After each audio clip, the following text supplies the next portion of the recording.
প্রসবের পর রক্তপাত কতদিন থাকে, স্বাভাবিক নাকি বিপজ্জনক? আজই জেনে নিন। প্রসবের পর রক্তপাত হওয়া কি স্বাভাবিক? কতদিন পর্যন্ত রক্ত যায়? কখন এটা বিপজ্জনক হয়ে ওঠে? অনেক নতুন মা এই প্রশ্নগুলো নিয়ে দুশ্চিন্তায় থাকেন। আজকের ভিডিওতে আমরা A to Z জানব। প্রসবের পর রক্তপাত কতদিন থাকে, রক্তপাতের রং ও পরিমাণ কি বোঝায়, নর্মাল ও সিজার দুই ক্ষেত্রেই পার্থক্য কী কী, কখন ডাক্তারের কাছে যাবেন, ঘরোয়া যত্ন ও সতর্কতা। ভিডিওটি শেষ পর্যন্ত দেখুন, নতুন মায়েদের জন্য খুবই গুরুত্বপূর্ণ। হ্যালো এভরিওয়ান, আসসালামু আলাইকুম। আপনাদের সাথে আছি আমি উর্মি আহমেদ তৃষা। আমি একজন ফার্মাসিস্ট। স্বাগত জানাচ্ছি নূর অফ ইসলাম চ্যানেল থেকে, যেখানে আমি স্বাস্থ্য ও ইসলামিক লাইফস্টাইল নিয়ে আলোচনা করে থাকি। চলুন আর কথা না বাড়িয়ে শুরু করা যাক। প্রথমেই আলোচনা করব প্রসবের পর রক্তপাত আসলে কী। প্রসবের পর জরায়ু পরিষ্কার হওয়ার সময় যে রক্ত ও তরল বের হয় তাকে বলা হয় লচিয়া। এতে থাকে রক্ত, জরায়ুর পুরনো টিস্যু, শ্লেষ্মা।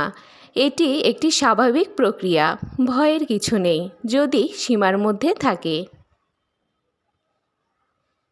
এবার আলোচনা করব প্রসবের পর রক্তপাত কতদিন পর্যন্ত থাকে। সাধারণত 3 থেকে 6 সপ্তাহ পর্যন্ত থাকতে পারে। ধাপে ধাপে পরিবর্তন। প্রথম 3 থেকে 4 দিন। রক্তের রং গাঢ় লাল, পরিমাণ বেশি। ছোট ছোট ক্লট থাকতে পারে, যা একদমই স্বাভাবিক।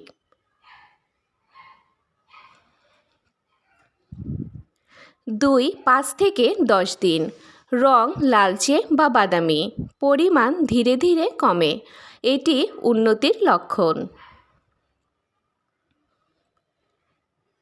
2 থেকে 4 সপ্তাহ। রং হালকা গোলাপি বা হলুদ, পরিমাণ খুবই কম, জরায়ু প্রায় পরিষ্কার।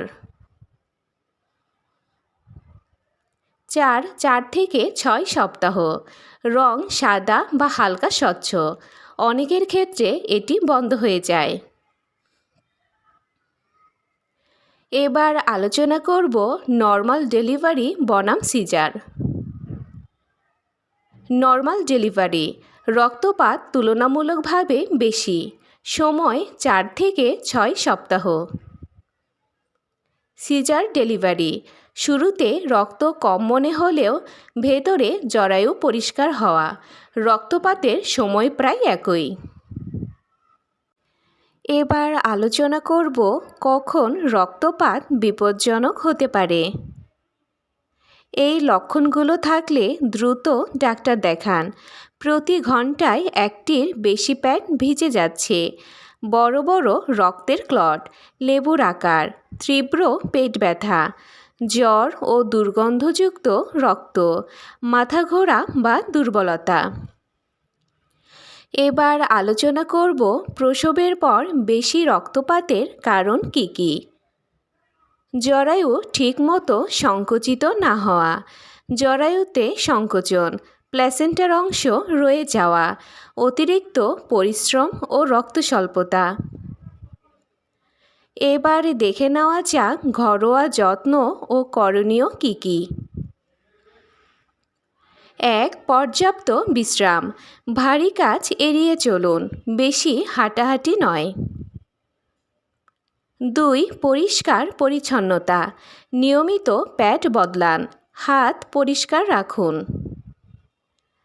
3 পুষ্টিকর খাবার, আয়রন সমৃদ্ধ খাবার, শাকসবজি, ডাল, ডিম ও মাছ।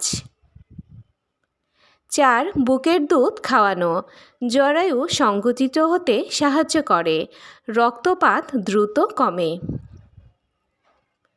এবার আলোচনা করব চিকিৎসা কখন দরকার।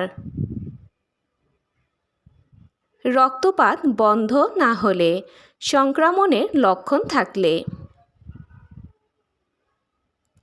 ডাক্তার প্রয়োজনে ওষুধ, ইনজেকশন, জরুরি চিকিৎসা নিতে পারেন। নিজে নিজে কোনো ঔষধ খাবেন না। এবার আলোচনা করব কিছু প্রচলিত ভুল ধারণা। প্রসবের পর যত বেশি রক্ত যাবে তত ভালো। সিজারে রক্তপাত হয় না।